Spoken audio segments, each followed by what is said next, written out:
Italian food versus Somalian food. Which one is better? Welcome to the 2025 Food World Cup. And here are the standings going into the last group stage match of the World Cup. We're gonna start with Italian pasta. Specifically, tagliatelle alla ragu alla bolognese.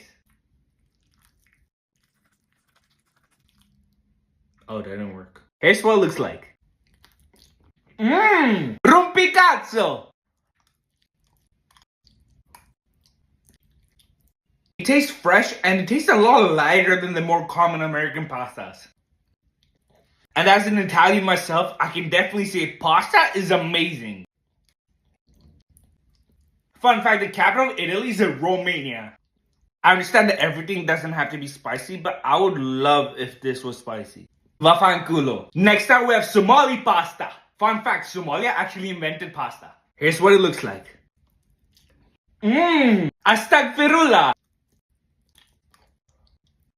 It's definitely spicier. It has a sour taste to it, but it's very flavorful.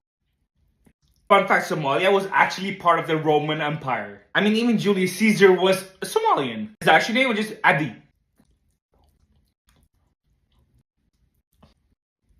I'm gonna save this for later. Italian pasta versus Somali pasta. Which one was better? I can't believe I'm about to say this. Somalia wins and gets 2 points. Yes, the Somalian pasta was better than the Italian one. I'm not joking. But don't forget to vote on Instagram Reels and the YouTube community post for the additional 2 points. And there you have it, guys. We have finally finished the group stage of the 2025 Food World Cup. Which means it's now time of the round of 16. This is gonna be good.